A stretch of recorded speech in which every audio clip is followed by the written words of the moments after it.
The fellas also touch base on the game being very commercialized nowadays. And you can only wonder how worse it's going to get when it comes to private equity just coming into the league with these brand new owners just buying up these teams at rates that's not necessarily sustainable.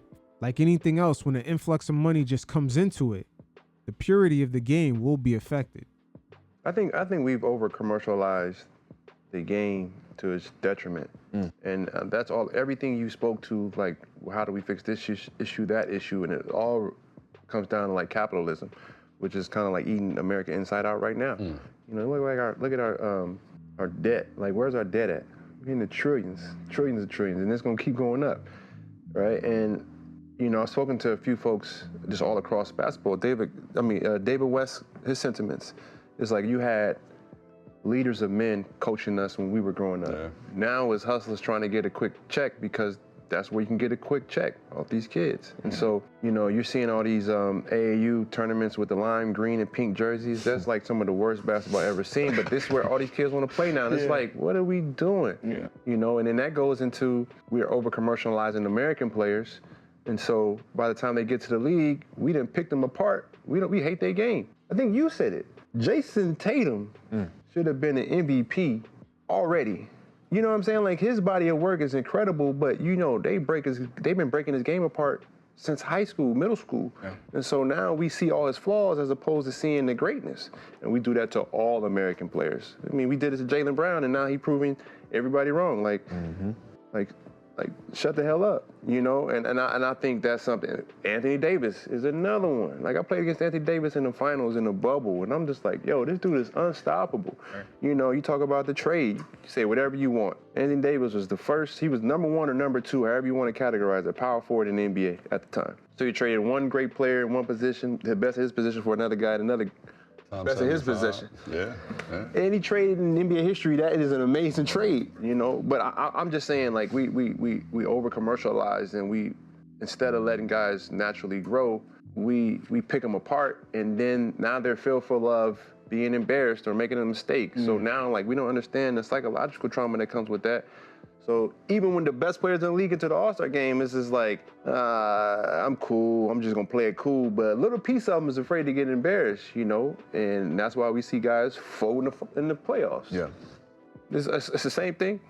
Now that right there says more about the partners that the NBA is teaming up with. ESPN nowadays is in the business of just being in the algorithm and clickbaiting storylines throughout the whole season. When you look at NBC and Amazon, they're actually promoting the NBA game. So again, Adam Silver is going to have to reevaluate his relationship with Disney, because the way they're treating the league, they've basically become the TMZ of sports, and that's actually hurting the league. But it is what it is. There's a multitude of layers behind the scenes that's just affecting the on-court product, from the compensation side all the way to the owners actually trying to keep these teams competitive because of that second apron. Low-key, the second apron in a way incentivizes teams to remain profitable by not necessarily competing. Mark Cuban in the past have actually spoke on this, how teams are more profitable when they sort of stay in the bottom bracket of these conferences.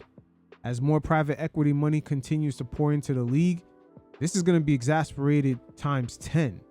It's like a domino effect, because that will cause the NBA ratings to actually decline, thus affecting their media rights into the future.